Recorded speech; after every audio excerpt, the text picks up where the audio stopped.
vấn đề là số sảnh hơ số báo danh 01 内容là sĩ từ hùng cao cho các sẽ đờ thó chơi số sảnh hơ là tao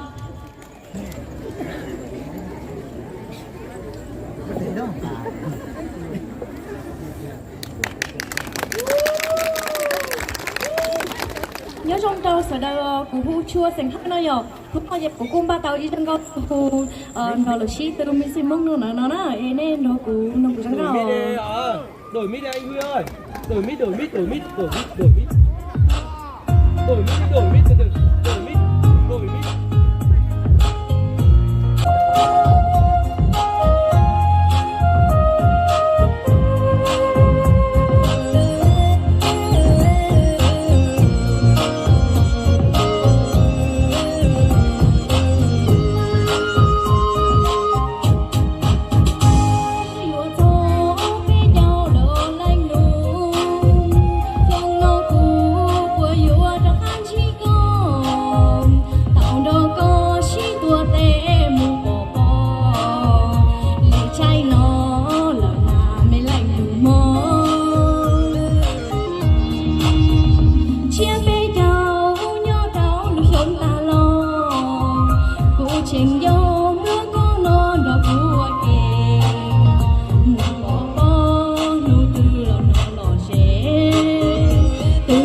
Vâng, xin mời thí sinh nắm lại sân khấu để chuẩn bị vào phần thi kiến thức của mình.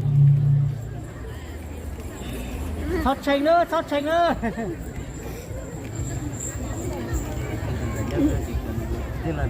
Sau đây xin mời thí sinh Hờ Thị Ca sẽ bốc câu hỏi.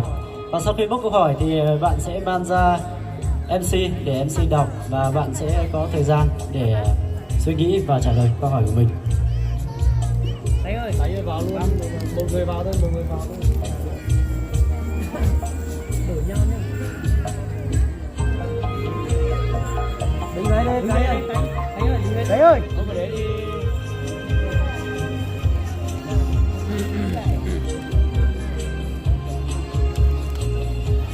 Một câu hỏi liên quan đến thổ cẩm ạ. Câu hỏi dành cho bạn như sau. Bạn hãy cho biết vai trò của cây lanh trong đời sống của đồng bào dân tộc Mông và cho một chút liên hệ về thực tế.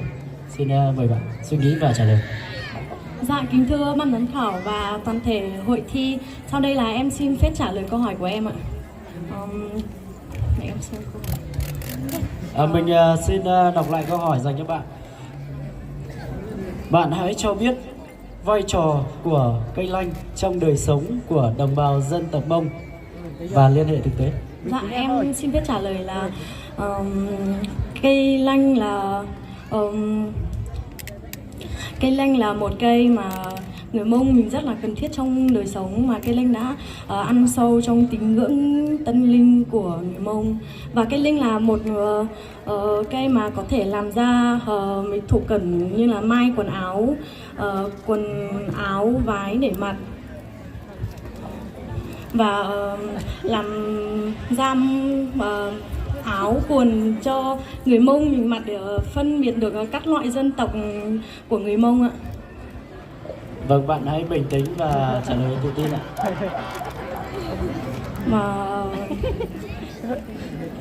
câu liên hệ thực tế, ví dụ như là cây lanh để được trồng 2 đến 3 tháng là được thu hoạch.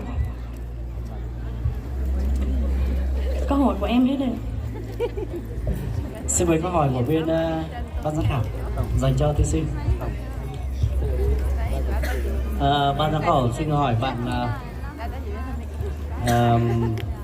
bộ quần áo bạn mặc thì là bộ trang phục truyền thống hay là hiện đại? Dạ, cái này thì cũng là hiện đại và truyền thống gồm vào một cái. Bạn có thể miêu tả kể lại về cái cách làm bộ quần áo của bạn thứ tự như thế nào cho. Vâng. Và đây cũng là bộ quần áo mà tự tay em làm ạ. Bộ áo thì được lấy vải, cũng lấy vải để mai. Trước tiên là em mai cái áo trước, xong là mình sẽ cắt vải ra, xong mấy cái mà nhỏ nhỏ ở chỗ tay áo này ấy, là em phải lấy ra để Bạn cứ bình tĩnh ạ. Quý vị cho một tràng pháo tay thật lớn để động viên tinh thần cho. Và em sẽ ghép vào nhau để thành may ra một cái áo như em đang mặc ở đây ạ. Và cả cái tay và cái yếm em đang mặc đây nữa. Xin mời các vị ban giám khảo khác ạ.